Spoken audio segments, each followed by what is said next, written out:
Assalamualaikum. Waalaikumsalam Ibu. Waalaikumsalam warahmatullahi wabarakatuh.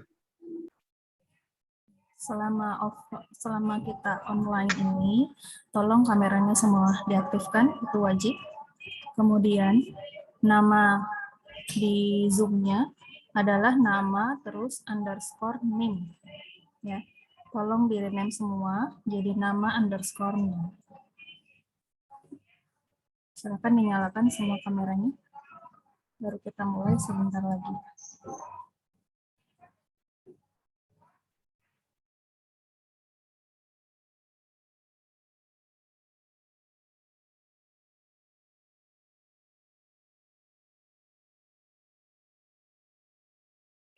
Nama dulu baru name ya. Jangan name baru nama, tapi nama terus underscore name.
Atas nama Anissa Ardianti, tolong diaktifkan kameranya.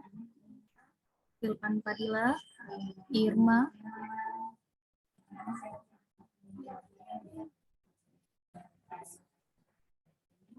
Ismatul, Jupari, Amran Basir, Muhammad Fadil, dan Muhammad Taufik Akbar.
Rodina, iya.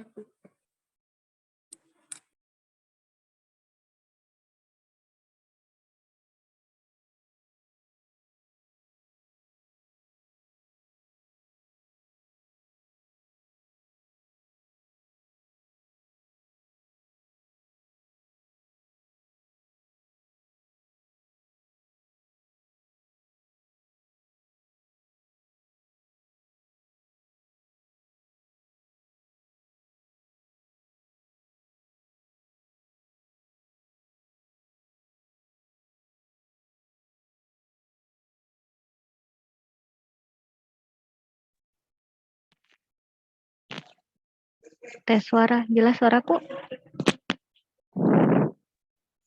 Iya, Ibu. Ibu. Yes, Ibu, jelas. Oke. Bismillahirrahmanirrahim.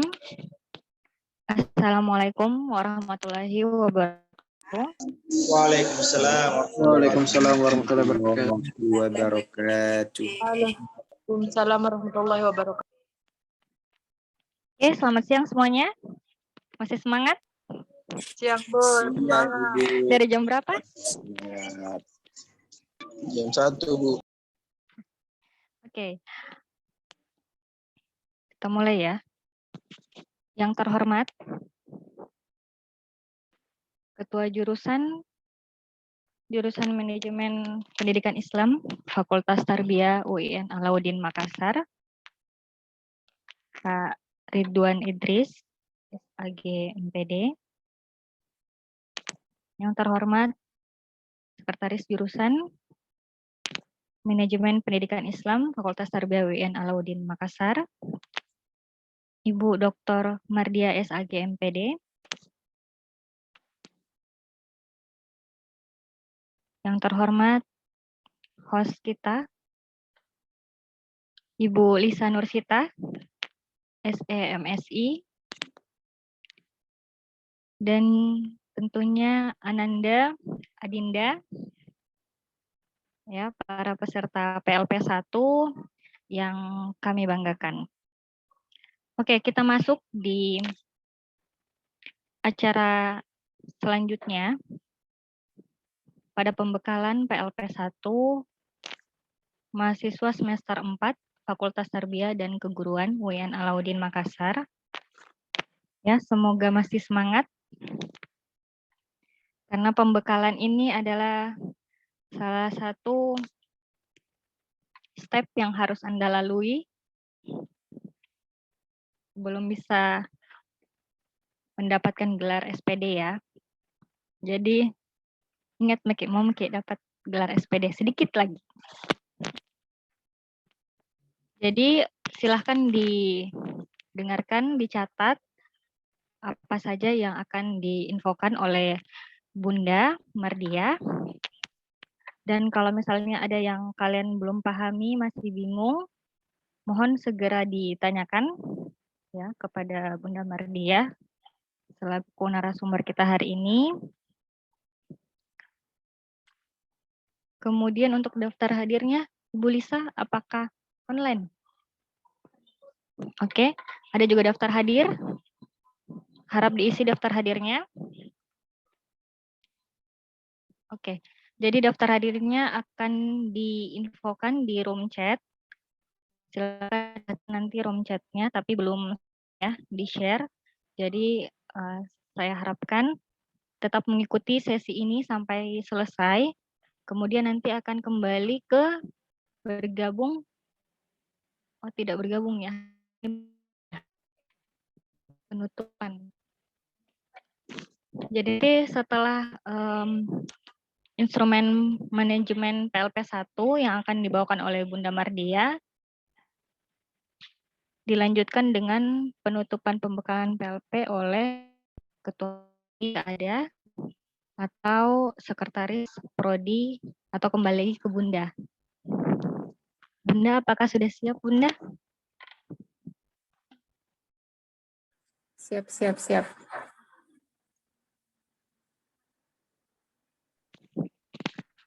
Sekali lagi, link Zoom ini khusus untuk mahasiswa jurusan MPI. Jadi kalau ada di antara kalian yang bukan jurusan MPI, silahkan coba cek lagi linknya ya. Oke, sekali lagi yang bukan mahasiswa MPI, silakan dicek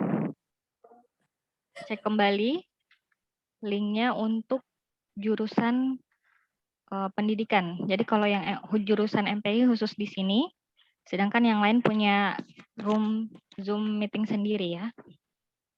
Oke. Bagaimana Bunda? Yang lain, coba angkat jempolnya. Masih fokus jika? Jempol kanan nah. Kanan. Ih, berapa Ji angkat jempolnya nih? Sudah tidur. Oke, fokus nih semua. Oke, selanjutnya kepada Bunda Mardia, disilahkan. Baik, terima kasih banyak Ibu Moderator. Bismillahirrahmanirrahim. Assalamualaikum warahmatullahi wabarakatuh. Waalaikumsalam warahmatullahi wabarakatuh. Waalaikumsalam warahmatullahi wabarakatuh. Wabarakatuh. Alhamdulillah, alhamdulillahirabbil alamin.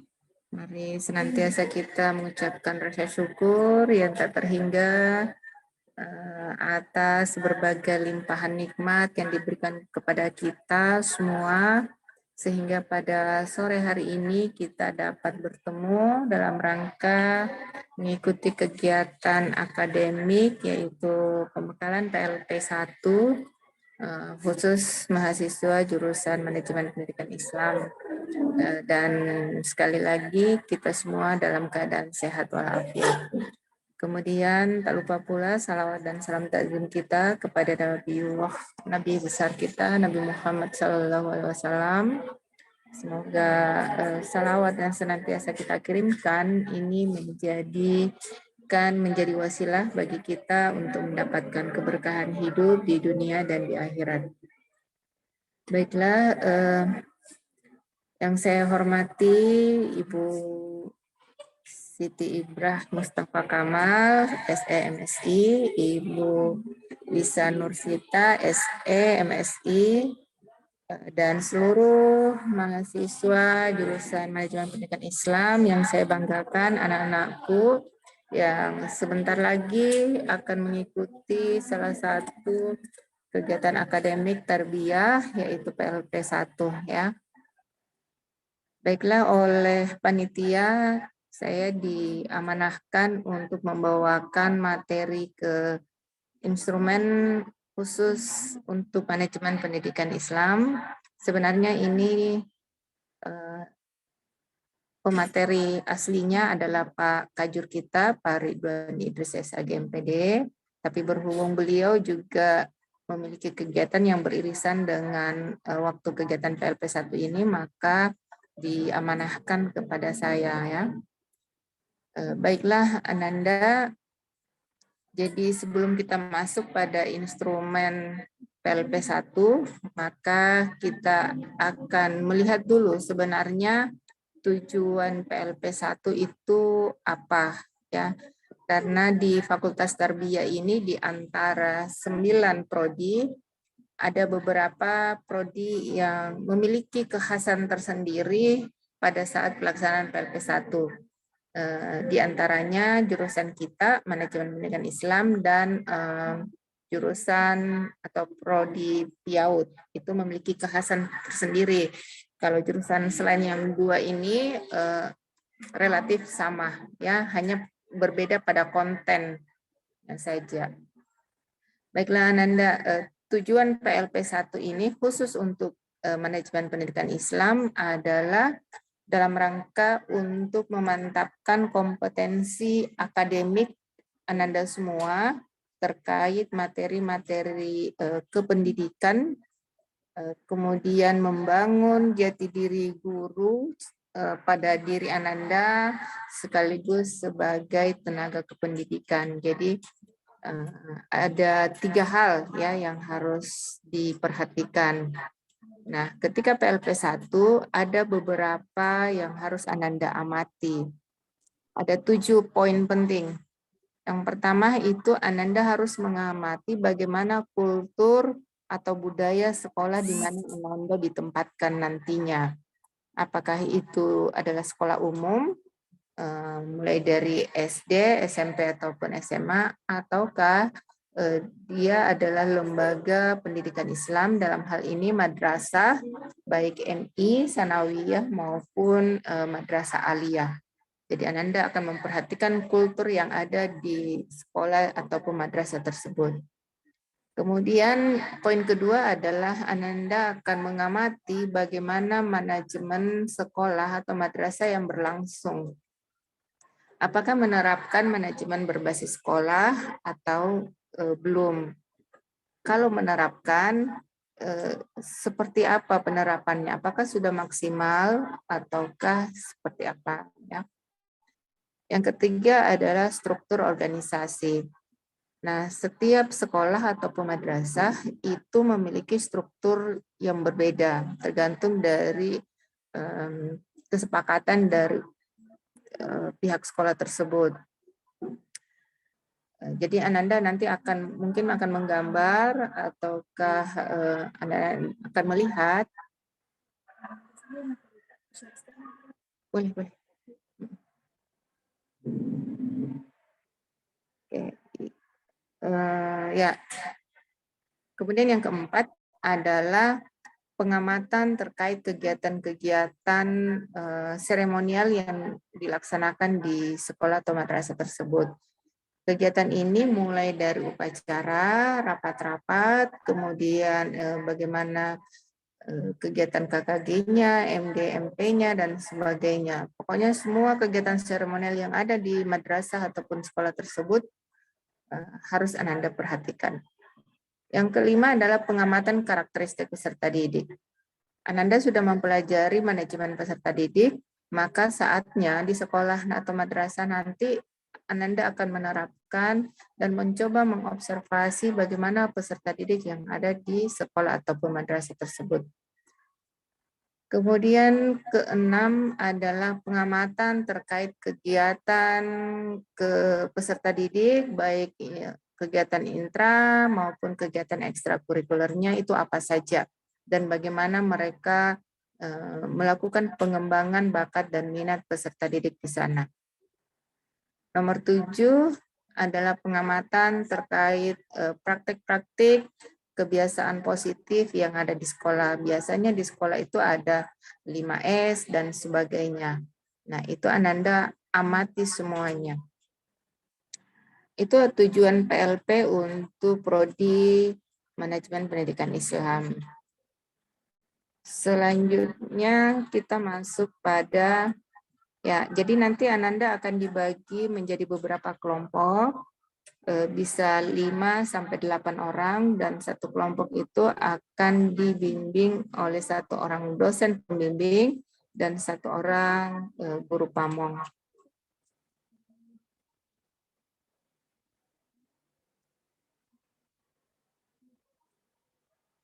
Oke. Ini yang perlu jangan sampai saya lupa ya menyampaikan, biasanya ada semacam keluhan dari dosen pembimbing bahwa anak bimbingannya itu sudah sekian lama tidak ada yang datang melapor bahwa mereka adalah anak bimbingan dari satu dosen.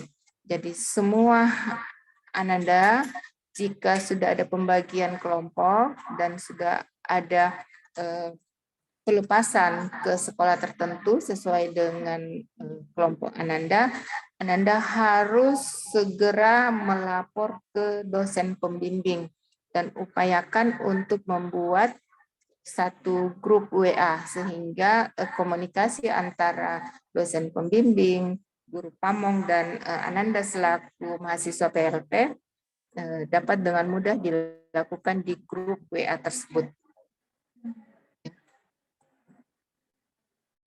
Oke, kemudian ini juga penting saya sampaikan, untuk mahasiswa PLP 1 ada 4 poin penilaian. Ya. Yang pertama itu pembekalan, yang kedua adalah kehadiran di sekolah. Jadi Ananda harus hadir ketika guru pamong dan pihak sekolah mengharapkan kehadiran, Ananda harus hadir karena itu adalah salah satu poin penilaian dan saya lihat porsinya paling tinggi itu 50%. Ya, kemudian ada laporan pelaksanaan dan ada presentasi, itu masing-masing 20%.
Oke, Anda semua bisa dilihat di masing-masing di layarnya ya. Ini ada lembaran pengamatan untuk poin pertama kultur sekolah atau madrasah. Oke, ini ada petunjuk. Lembar ini untuk mencatat hasil kerja kelompok pelaksanaan PLP 1 pada topik kultur sekolah. Jadi sudah jelas. Kemudian untuk mengidentifikasi kegiatan-kegiatan pembiasaan yang terjadi di sekolah tempat PLP Ananda masing-masing. Terus, nah silahkan dicentang. Nah, kita masuk di tanggal pengamatan, tanggal berapa, silahkan diisi. Nama sekolah, jadi misalkan MI Madani, atau MTS Madani atau MI Al-Abrar, silahkan ditulis di situ. Kemudian ada ini aspek pengamatan, ada sekitar 14 aspek pengamatan yang harus Ananda lihat di sekolah tersebut terkait dengan kultur sekolah atau madrasah. Oke, yang pertama adalah bagaimana kegiatan 3S-nya. Ya, senyum, sapa, dan salam. Nah, apakah ini ada terlaksana ya atau tidak? Ya, kemudian dideskripsikan itu dibahasakan. Misalkan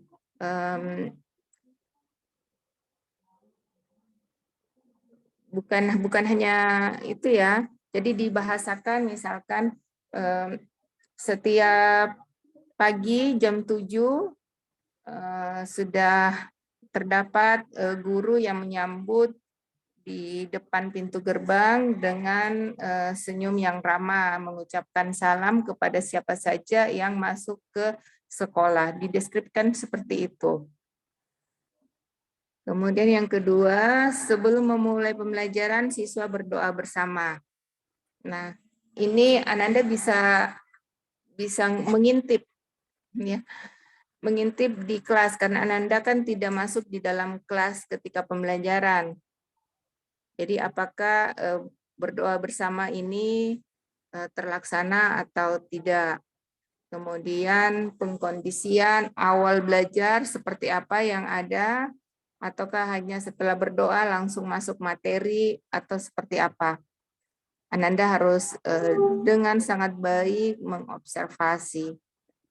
Kemudian yang keempat, upacara bendera, apakah terlaksana atau tidak. Kemudian kelima, penggunaan seragam sekolah seperti apa.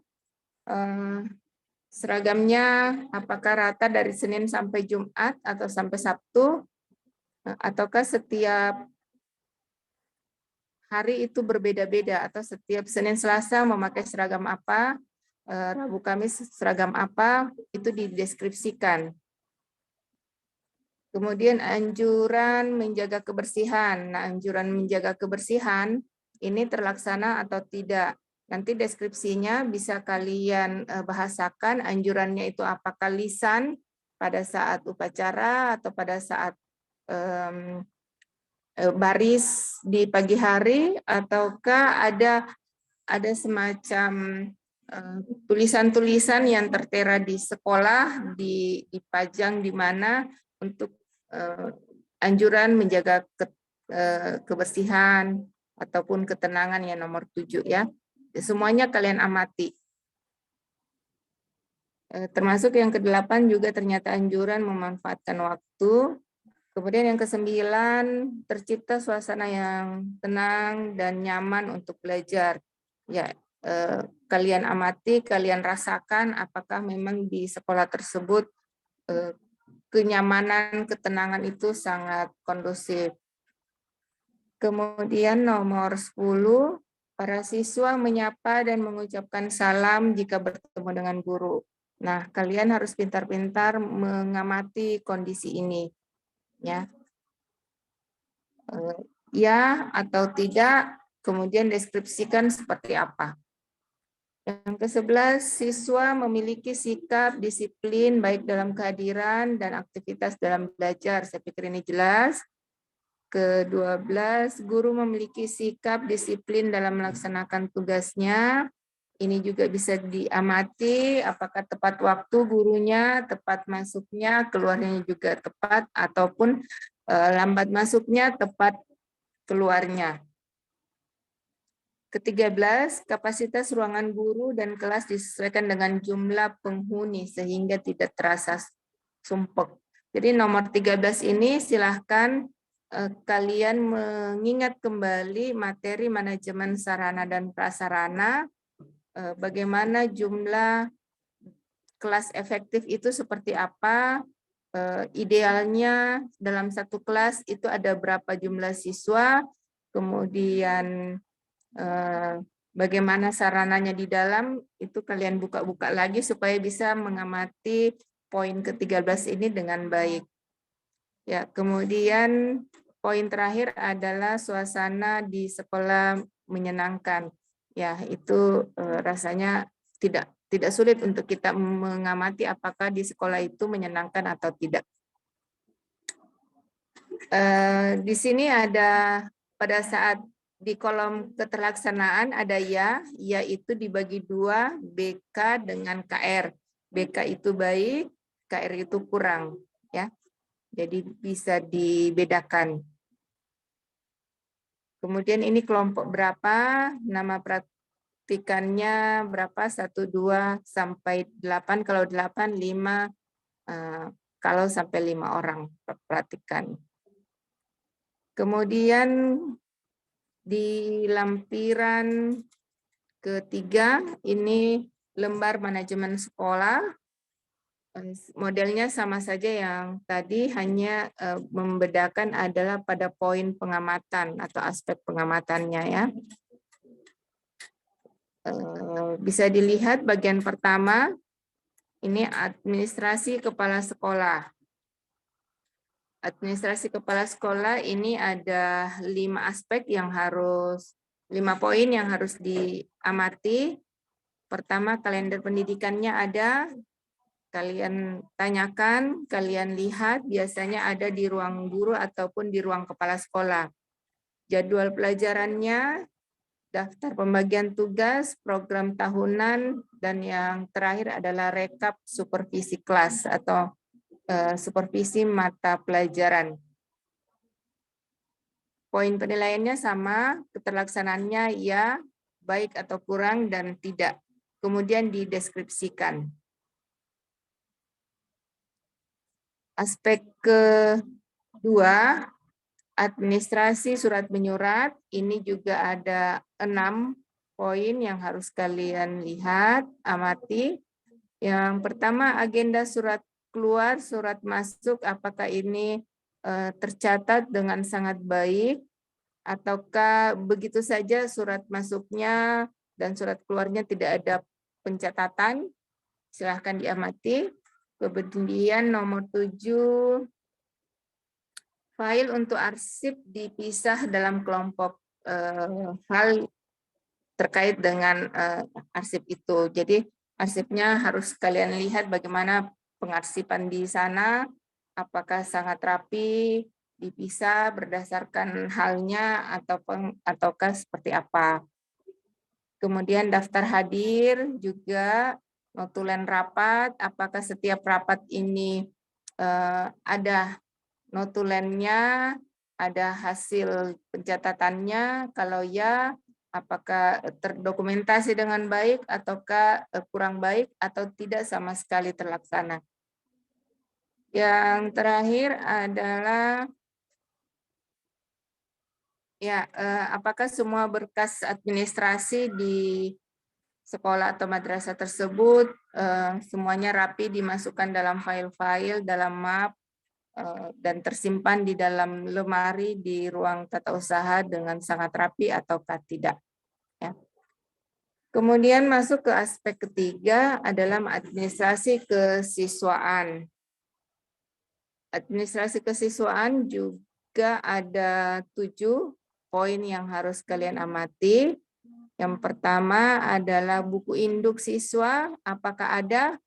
Kalau ada, lihat isinya, poin-poin yang harus ada dalam buku induk siswa itu apakah ada semua di situ secara lengkap, ataukah ini dilakukan sudah tidak manual lagi, tidak ditulis dalam buku induk, tetapi dia berbasis IT ya, sudah dibuatkan dalam berbasis web atau berbasis database.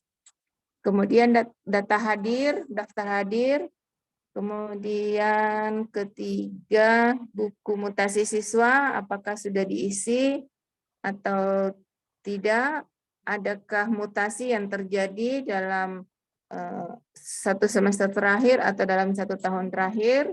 Itu kalian juga amati. Kalau ada, centang ya, bagaimana, baik atau kurang atau tidak sama sekali. Baru kemudian dideskripsikan. Kemudian poin ke-5, daftar nama-nama siswa semua kelas apakah lengkap? Ya. Yang ke-6, daftar nama-nama penerima beasiswa apakah ada? Ya, ini semua yang kalian harus gali ya, kalian gali informasinya, kemudian amati bagaimana administrasi kesiswaannya. Dan yang terakhir adalah daftar nama-nama siswa yang ikut kegiatan ekskul, pramuka, PMR, apakah ada daftarnya, apakah masing-masing dipisah ataukah tidak ada pencatatan sama sekali terkait siswa yang ikut kegiatan ekstra. Kemudian poin ke-4 adalah administrasi pembelajaran sesuai dengan kurikulum. Ini ada 8 poin yang harus kalian amati. Coba tanyakan ke bagian wakil kepala sekolah bagian kurikulum ataupun ke kepala sekolahnya terkait 1, program tahunannya apakah sudah ada, protanya, program semester apakah ada, silabus ada, RPP ada, dan apakah semua guru membuat RPP, itu kalian harus gali ya informasinya. Kemudian buku absen siswa, daftar nilai harian siswa, kemudian analisis ulang setiap kompetensi dasar KD-nya dan program tindak lanjut atau pengayaan remedial apakah ada di setiap mata pelajaran atau di setiap bahan kajian dari guru yang bersangkutan. Bagian ke-5 adalah administrasi perpustakaan. Ini ada sekitar 10 ya, 10 poin yang harus kalian amati. Yang pertama, ruang atau gedung perpustakaannya apakah memadai, nyaman, kemudian tenaga khusus yang mengelola perpustakaan, pustakawan ada atau tidak ada, apakah yang bertugas sebagai tenaga perpustakawan itu adalah memang seorang pustakawan ataukah staf biasa yang ditugaskan di bagian perpustakaan atau seperti apa. Nanti kalian deskripsikan itu. Kemudian tata tertib perpustakaan apakah ada atau tidak ada, terlaksana atau seperti apa. Kemudian kartu peminjam, daftar pengunjung, penempatan buku apakah sesuai klasifikasinya. Jadi itu juga kalian amati apakah bukunya dipisah sesuai dengan apakah ini fiksi atau non fiksi, apakah ini buku pelajaran atau buku referensi.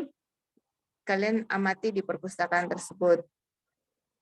Kemudian meja baca dan kursinya apakah nyaman untuk seseorang bisa membaca dengan baik di situ ataukah yang ada hanyalah perpustakaan sudut baca ya, sudut baca. Kemudian almari dan rak buku, ya kalian lihat apakah terpelihara dengan baik atau penuh debu. Silahkan diobservasi. Terakhir adalah koleksi bukunya, apakah sesuai kebutuhan siswa per mata pelajaran, ataukah hanya berisi buku-buku fiksi, buku-buku cerita, buku novel, dan sebagainya. Ya, penilaiannya saya kira sama. Ini juga berdasarkan kelompok. Kemudian struktur organisasi, ini tidak banyak. Untuk struktur organisasi hanya ada 2 poin yang perlu kalian amati. Yang pertama, apakah di struktur organisasi itu ada bagan yang menjelaskan posisi dan tugasnya masing-masing. Kemudian yang kedua, ada deskripsi tugas dari masing-masing unit komponen organisasi. Silahkan diamati. Jika iya, silahkan dicentang. Jika tidak, silahkan juga dicentang. Kemudian nanti diberikan narasi uraian seperti apa sebenarnya struktur organisasinya. Seperti yang saya sampaikan tadi bahwa masing-masing sekolah ataupun madrasah memiliki struktur organisasi yang berbeda. Walaupun secara umum ada kesamaan di setiap sekolah, misalkan kepala sekolah, wakaf, seknya, guru, dan sebagainya. Tetapi apakah itu jalur koordinasi, jalur komando, dan sebagainya, seperti apa, itu tergantung dari sekolah dan madrasahnya masing-masing. Kemudian berikutnya adalah lembar pengamatan untuk kegiatan seremonial dan formal di sekolah. Ini ada petunjuknya, silahkan dibaca tanggal pengamatan kapan, nama sekolahnya apa. Nah, ini poin A, itu jenis kegiatan. Jadi di sini kalian tuliskan jenis kegiatannya apa. Misalkan upacara bendera setiap hari Senin. Nah, di situ tuliskan seperti itu. Tujuannya apa, manfaatnya apa yang diperoleh, bisa kalian tanyakan wawancara di pihak sekolah. Ini tujuannya apa, Pak? Untuk apa kegiatan upacara bendera dilakukan setiap Senin. Oke, mungkin tujuannya satu, memupuk rasa persatuan. Yang kedua, untuk membangkitkan rasa nasionalisme. Ketiga, untuk mendisiplinkan. Bisa seperti itu. Jadi silahkan ditanya ke sekolah dan madrasahnya masing-masing. Ya, kemudian kendala apa?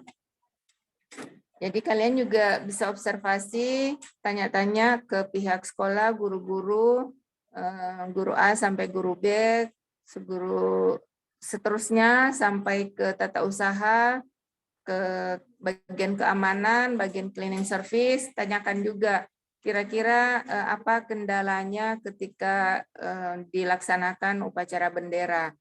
Nah, mungkin mereka akan menjawab, ya kendalanya Pak, kami kesulitan kalau harus datang jam 7 pagi atau setengah 7 pagi. Macam-macam. Silahkan itu kalian kumpul datanya dan cantumkan di sini. Ya. Ya, solusi perbaikan. Oke, saya pikir tidak sulit. Nah, berikutnya, instrumen berikutnya adalah pengamatan terkait implementasi kepemimpinan. Modelnya sama yang tadi, ada tanggal pengamatannya, nama sekolah, ada. Untuk aspek kepemimpinan, implementasi kepemimpinan, ini ada 6 poin yang harus kalian amati terkait kepemimpinan di sekolah itu. Yang pertama adalah bagaimana komunikasi kepala sekolah dengan tenaga pendidik dan kependidikan. Keterlaksanaannya ya atau tidak, pastinya iya ya, karena kalau tidak komunikasi bagaimana mau jalan organisasi. Tetapi yang harus kalian lebih cermati adalah bagaimana model komunikasinya. Apakah komunikasinya sangat selalu formal ataukah juga kombinasi antara komunikasi formal dan komunikasi non formal. Itu silahkan dideskripsikan. Ya. Kemudian poin kedua, pemberian reward dan punishment pada tenaga pendidik dan kependidikan. Nah, ini harus kalian gali informasi ini. Saya pikir sangat bagus ya poin-poin yang ada. Ini bisa bahan kalian untuk melakukan penelitian skripsi ya, bisa dari sini data-data awalnya. Kalau ada pemberian reward-nya, centang ya, kalau tidak ada, centang tidak, begitupun punishment. Nah, kalau ada, maka kalian deskripsikan di sampingnya bahwa pemberian reward yang ada di sekolah ini itu ditujukan kepada misalkan guru yang telah mencapai prestasi apa, kemudian bentuk reward-nya itu apa. Begitu pula kalau ada punishment-nya, kalian deskripsikan punishment yang biasa berlaku di sekolah ini itu dalam bentuk seperti apa. Misalkan mungkin ditunda kenaikan pangkat atau gajinya dikurangi misalkan, ya, seperti itu. Jadi pandai-pandainya kalian menggali data, menggali informasi terkait aspek-aspek pengamatan. Kemudian ketiga, pemberian motivasi kepada tenaga pendidik dan kependidikan. Nah, ini juga sangat penting. Bagaimana pemberian motivasi yang diberikan oleh kepala sekolah, Wakasek terhadap guru-guru dan tenaga kependidikannya. Motivasinya dalam bentuk apa? Nanti kalian deskripsikan. Poin keempat,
ya baik, mohon maaf ada tadi.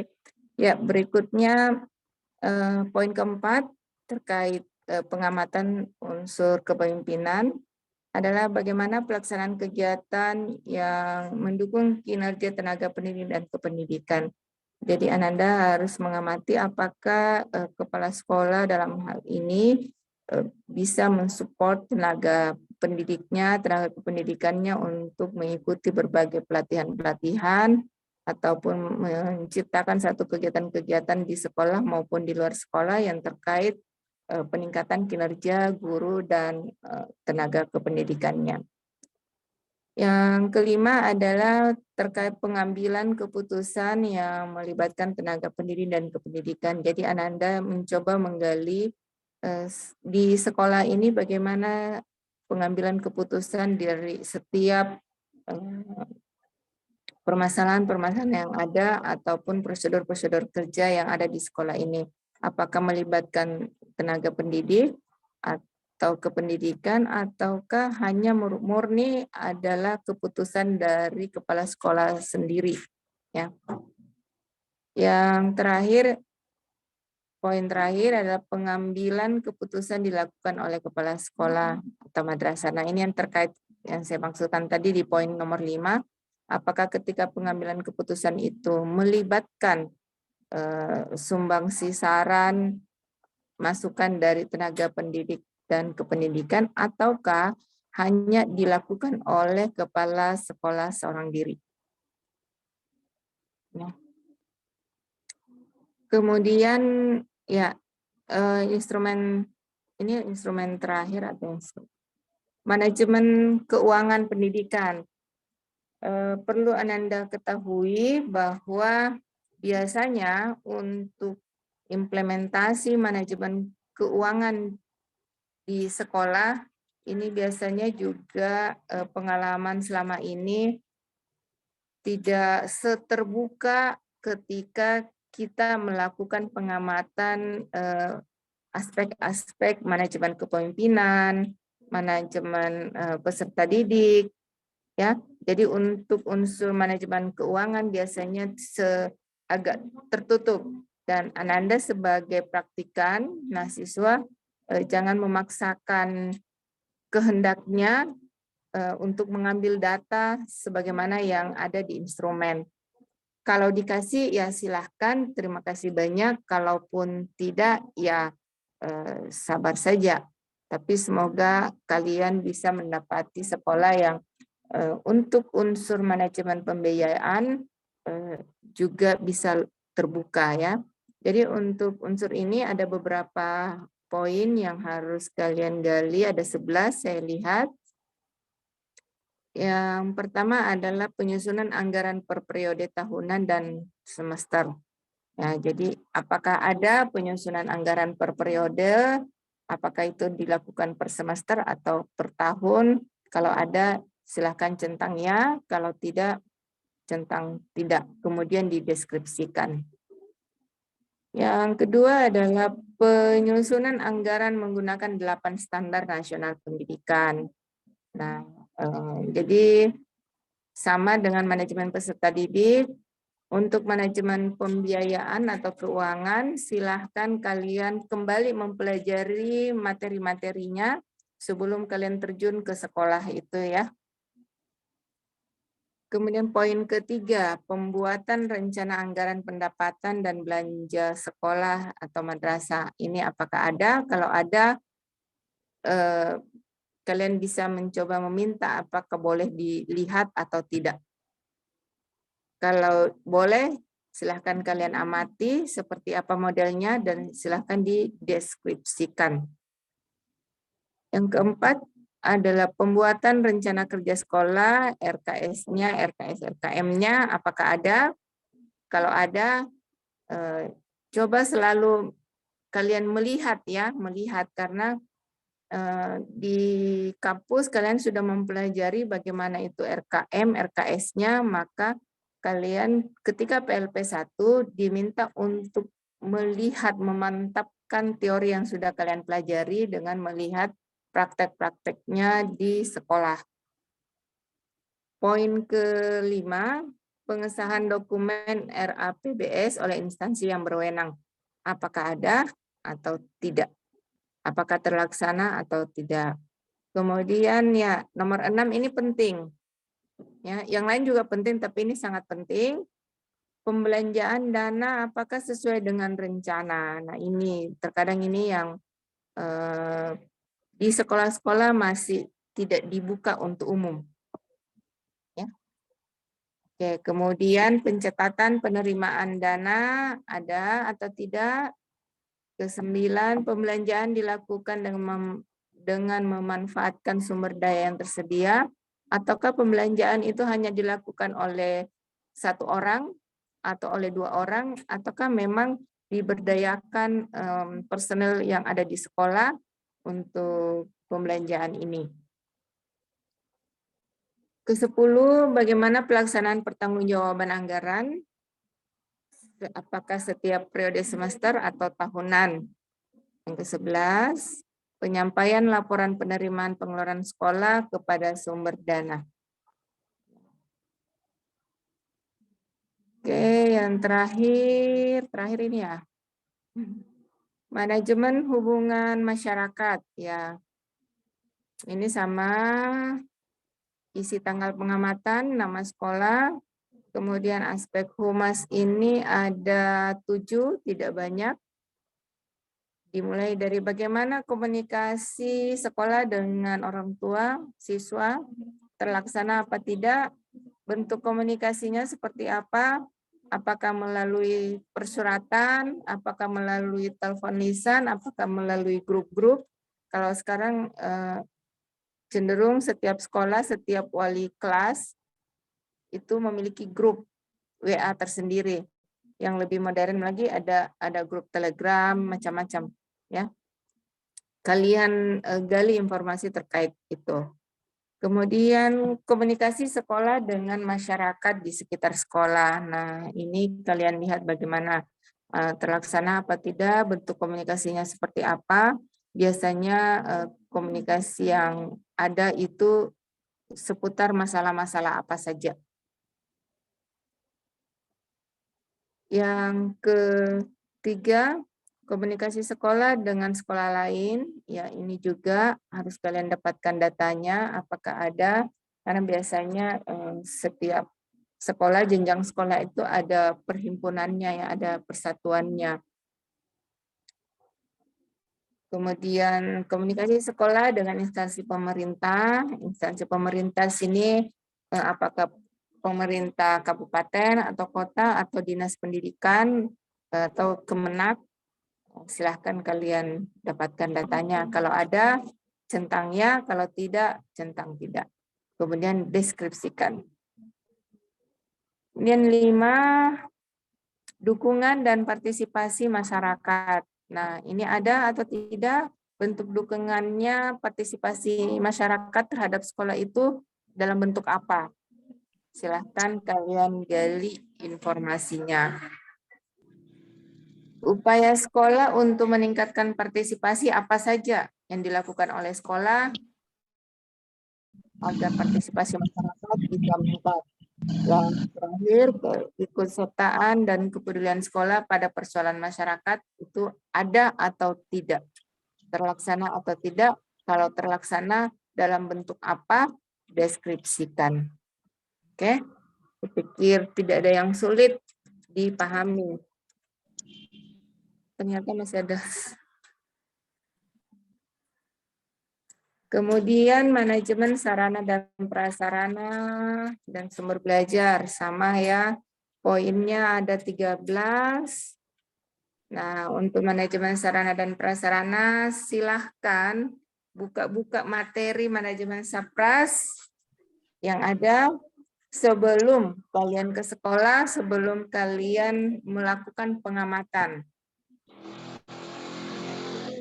Poin pertama, pengamatan untuk manajemen Sapras, pemanfaatan ruang kelas.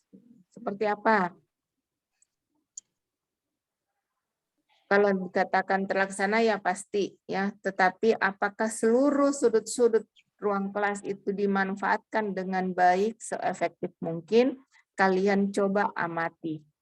Apakah ada pohon ilmu, keilmuan di sekolah, di kelas itu, ada sudut bacanya, bagaimana penataan kursinya, mejanya, papan tulisnya, kalian lihat, nanti deskripsikan. Kemudian poin kedua, pemanfaatan perpustakaan. Untuk lebih jelasnya ini tadi ada di atas instrumen tersendiri. Yang ketiga, pemanfaatan laboratorium IPA, bahasa komputer.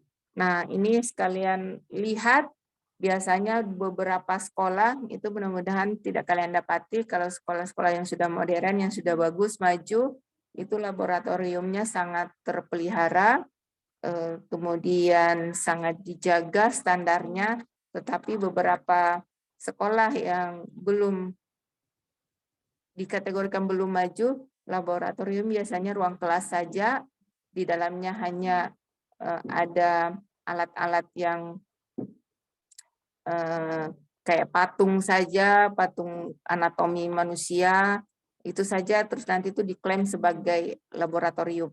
Nah, kalian tolong amati seperti apa sebenarnya laboratorium yang ada di sekolah kalian. Dan harus objektif menilai, mengamati. Kalau menurut kalian tidak bagus, tidak sesuai standar, deskripsikan. Ya. Kemudian bahasanya juga begitu, apakah komputernya ada lengkap. Laboratorium bahasa ini biasanya untuk bahasa asing, untuk listeningnya seperti apa, apakah semua lengkap atau tidak. Komputernya juga begitu, biasanya di beberapa sekolah ya hanya 2-3 komputer, atau itu pun sudah berdebu, disimpan di satu kelas, dan itu diklaim sebagai laboratorium. Nah, kalian kembali amati seperti apa yang sebenarnya. Kemudian ruang UKS, ya ruang UKS-nya juga apakah betul-betul ruang UKS khusus UKS ataukah hanya bilik-bilik. Di sekolah-sekolah itu macam-macam ya. Apakah hanya bilik-bilik, hanya ada ranjang ya, ranjang tempat tidur, kemudian ada alat medisnya, itulah UKS, ataukah memang ruang UKS-nya betul-betul sudah sesuai dengan standar. Kemudian pemanfaatan tempat ibadah, nah kayak masjid, bagaimana masjidnya? Apakah dari pagi dimanfaatkan sholat duhanya, sholat duhurnya, asarnya kalau sampai full day itu dimanfaatkan dengan baik, ataukah hanya pada waktu sholat zuhur saja? Bagaimana tempat wudhunya, bagus atau tidak, bersih atau tidak, bagaimana mukena yang ada di situ disiapkan, kalian amati dan deskripsikan semua. Ya.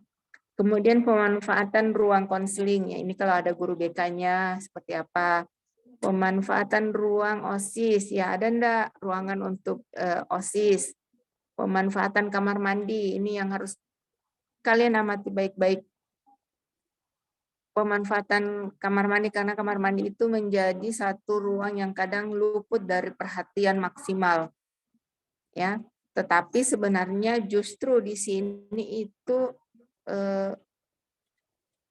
sangat penting dan sangat wajar untuk diperhatikan kebersihannya. Ya. Kemudian pemanfaatan gudang, pemanfaatan ruang guru seperti apa, dan yang terakhir adalah pemanfaatan tempat bermain dan berolahraga. Masih ada yang ke-10 ya. Ya, kemudian instrumen berikutnya, kegiatan kokurikuler dan ekstrakurikuler. Bisa dilihat untuk kegiatan ini, instrumen ini ada 5 poin, tidak banyak. Poin penilaiannya sama, keterlaksanaannya iya atau tidak. Kalau iya baik atau kurang baik, kemudian ada keterangan, ada deskripsi. Yang nomor 1 dan seterusnya. Bisa kalian baca. Kemudian, nah ini ada jurnal harian mahasiswa. Ini untuk melihat bagaimana kehadiran kalian dan apa yang kalian lakukan setiap harinya di sekolah atau madrasah tersebut.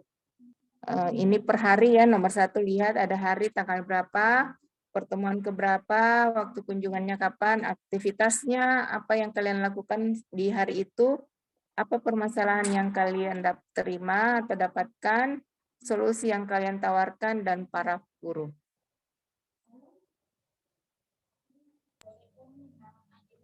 Kemudian ada ini format penilaian absensi pada saat FGD ya, ada FGD, bisa dilihat aspek penilaian 1, 2, 3, 4, nama mahasiswa. Penilaiannya ada 4, 1 kemampuan refleksi, penyajian datanya seperti apa, kemampuan presentasi, dan analisis tindak lanjutnya apa. Rubrik penilaian yang menjadi acuan dari dosen pembimbing dan guru pamong. Kemudian ini komponen yang laporan yang akan dinilai. Ini ada format laporan PLP 1. Ini yang akan kalian buat. Saya pikir sudah selesai ya instrumennya. Nanti kalau ada yang kurang jelas atau seperti apa silahkan ditanyakan. Dan saya akhiri dengan ucapan Alhamdulillahirrahmanirrahim. Saya kembalikan ke moderator. Silahkan Ibu. Ya, terima kasih Bunda atas arahannya. Ya, jadi saya infokan kembali kepada para peserta PLP 1. Mengisi daftar hadir, linknya sudah ada di room chat. Silakan diisi daftar hadirnya. Kemudian, apakah masih ada yang ingin bertanya atau memberikan tanggapan tentang PLP 1 ini? Silakan ditanyakan. Ayo, silakan raise hand atau boleh di-on-kan audionya, mic-nya. Sudah jelas? Sangat Jelas jelas, sekali, Mi. Bu. Iya, Bu. Muhammad Fadil sudah jelas. Yang lain? Jadi ini PLP 1-nya kegiatannya offline ya. Dan seperti yang diinfokan oleh Bunda Mardia bahwa kalian wajib hadir di sekolah. Jadi kalau yang masih ada sekarang di daerahnya masing-masing, silakan kembali ke goa ya, jadi orang goa dulu. Kemudian instrumen PLP 1 kalian bisa download, ada linknya. Sudah ada juga di room chat.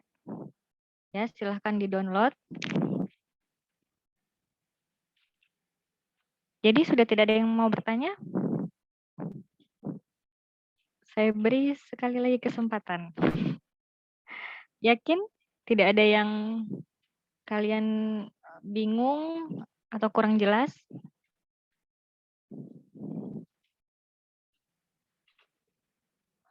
Atau sudah tidur kan? Nggak tidur Jaki ini kan? Tes 1, 2. Coba lagi angkat jempolnya sebelah kanan.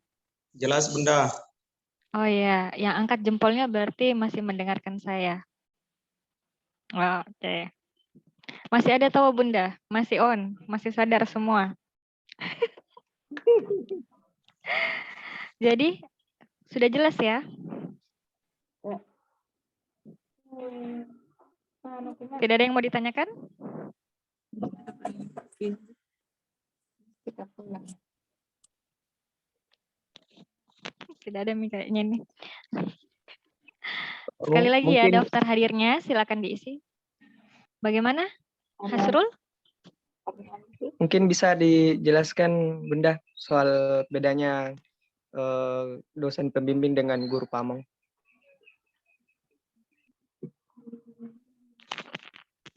Silakan Bunda. Ada pertanyaan dari Hasrul. Apa bedanya guru pamong dengan dosen pembimbing?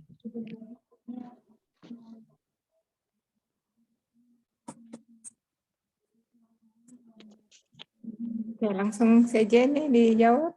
Ya. Silakan Bunda, langsung dijawab, ditanggapi. Ya. Baik, pertanyaannya bagus sekali. Jadi Ananda menanyakan terkait apa bedanya dosen pembimbing dengan guru pamong ya. Jadi kalau dosen pembimbing itu adalah dosen kalian yang telah ditunjuk oleh panitia itu untuk mendampingi bertanggung jawab atas pelaksanaan PLP 1 kalian.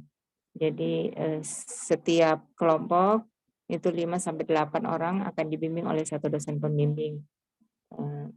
Itu Kemudian kalau guru pamong itu adalah guru yang telah ditunjuk juga oleh panitia, dan biasanya guru pamong itu adalah guru yang ada di sekolah di mana Ananda ber-PLP. Dan guru pamong itu ditunjuk berdasarkan kualifikasi tertentu yang telah ditetapkan oleh panitia. Nah, guru pamong itu bertugas menilai keseharian kalian dan mendampingi aktivitas kalian di sekolah. Jadi mereka yang bertanggung jawab langsung atas semua kegiatan-kegiatan PLP kalian di sekolah. Kalau guru dosen pembimbing namanya dosen pembimbing, ini tidak setiap saat mengawasi, mendampingi kalian secara keseharian, tetapi dia namanya dosen pembimbing itu hanya sekali, 2 kali, 3 kali setiap ada permasalahan, ada apa, kalian melakukan konsultasi seperti apa, nanti diberikan arahan-arahan. Dan dosen pembimbing itu sekali lagi saya tekankan untuk semuanya Ananda, sebelum terjun ke atau sebelum ke sekolah, wajib melapor ke dosen pembimbingnya. Ya.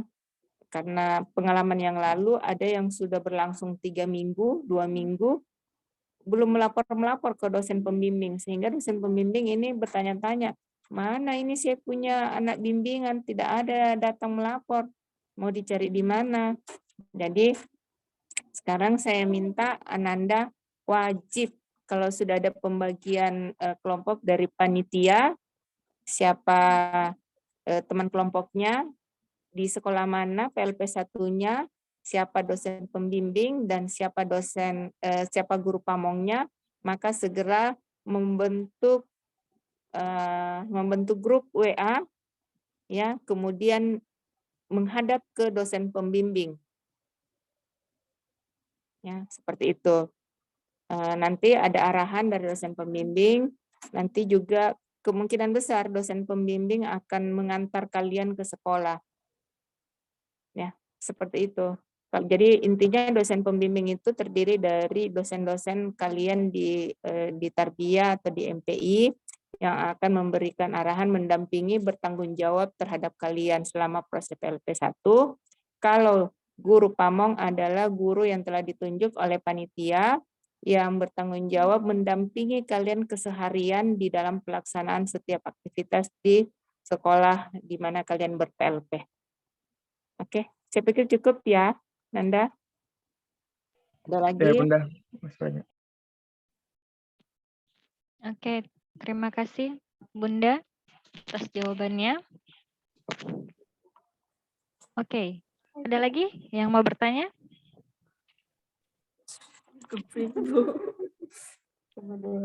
Ingatkan kembali ya bahwa kalian harus berkomunikasi dengan dosen pembimbingnya dan guru pamongnya.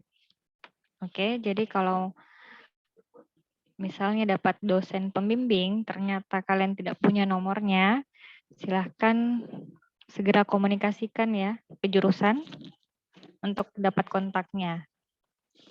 Oke.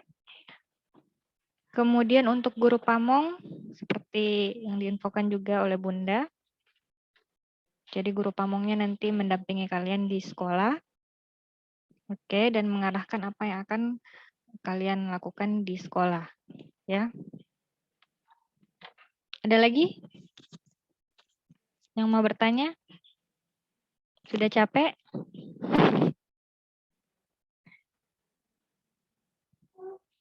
Ini tidak ada komentar karena sudah jelas ya.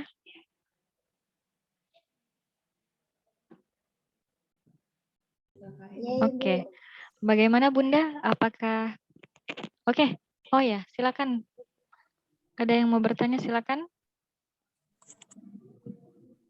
Yurika ini satu frame 2 orang ya? Oh, saya kira kembar. Sudah dipahami, Bu. Alhamdulillah. Oh, sudah dipahami. Saya kira masih mungkin bertanya. Tadi menjawab dari pertanyaan tadi. Oke. Jadi sudah jelas ya. Bagaimana Bunda? Apakah ada Pak Ridwan yang akan menutup atau Bunda Mardia yang menutup kegiatan pembekalan PLP kita? Kayaknya dari panitia tidak ada informasi ya. Mungkin Bapak lagi kegiatan juga di Pindrang. Mungkin ya, bisa ditutup saja. Ya, Bunda. Siap. Ya, jadi untuk semua peserta sekali lagi kepada para peserta untuk mengisi daftar hadir yang ada di room chat. Kemudian silahkan di-download juga instrumen PLP satunya, ada di room chat linknya. Oke, sebelum penutup, mari kita sama-sama berfoto bersama. On-kan kameranya. Oke, senyum yang lebar. Bersiap Bunda. Kita foto bersama. Ini kelihatan ya yang gondrong-gondrong, hati-hati yang gondrong-gondrong. Oh Ya. untuk yang rambutnya lebih ditata dengan rapi Nanda ya. Tolong bawa nama baiknya MPI ya, pokoknya lebih cakep, lebih ganteng lah dari sekarang. Pakai kopi ya begitu Bunda. Iya. Ya, Kayak nah. Muhammad Fadil. Ya, yang putri, yang perempuan juga Nanda pakaiannya dijaga ya, dijaga. Kita membawa identitas mahasiswa manajemen pendidikan Islam. Jadi dari pakaian, dari tingkah laku, tolong dijaga.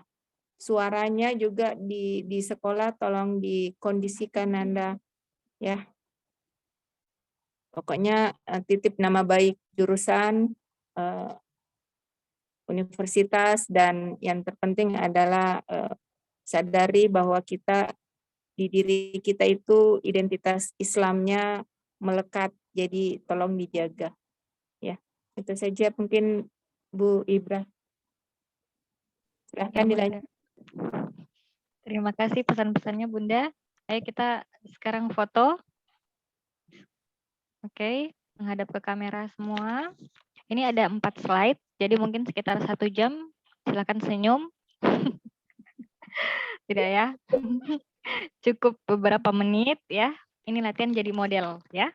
Model pasta gigi. Oke, kita mulai ya. Slide pertama. 1, 2, 3. Oke, lanjut.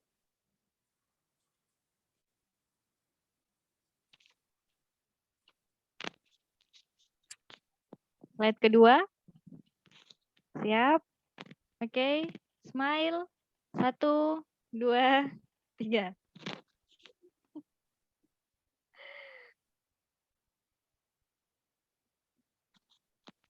Oke, slide ketiga. Tahan senyumnya. Oke, baru 5 menit ya. 1, 2, 3.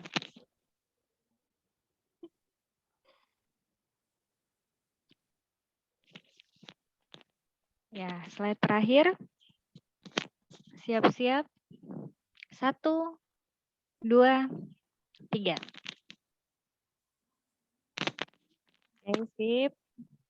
Semua sudah ada fotonya. Ya, jadi semoga nanti kalau ke sekolah lebih cantik, lebih ganteng, lebih rapi. Ya, kalau perlu beli baju baru boleh. Ya, jadi persiapkan segala sesuatunya sebelum ke sekolah. Di print instrumen PLP satunya ya. Terus bajunya dicuci, dikasih parfum, pakai alma mater ya. Jangan lupa makan sarapan sebelum ke sekolah biar lebih semangat. Dibaca baik-baik instrumennya ya, jangan sampai setelah buat laporan baru ada yang dicek ternyata masih ada yang ketinggalan. Jadi tolong diperhatikan baik-baik ya instrumen PLP satunya. Oke.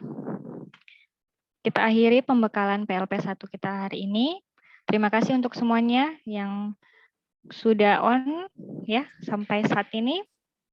Kita ketemu lagi di jurusan. Assalamualaikum warahmatullahi wabarakatuh. Waalaikumsalam warahmatullahi Waalaikumsalam warahmatullahi wabarakatuh. Waalaikumsalam warahmatullahi wabarakatuh.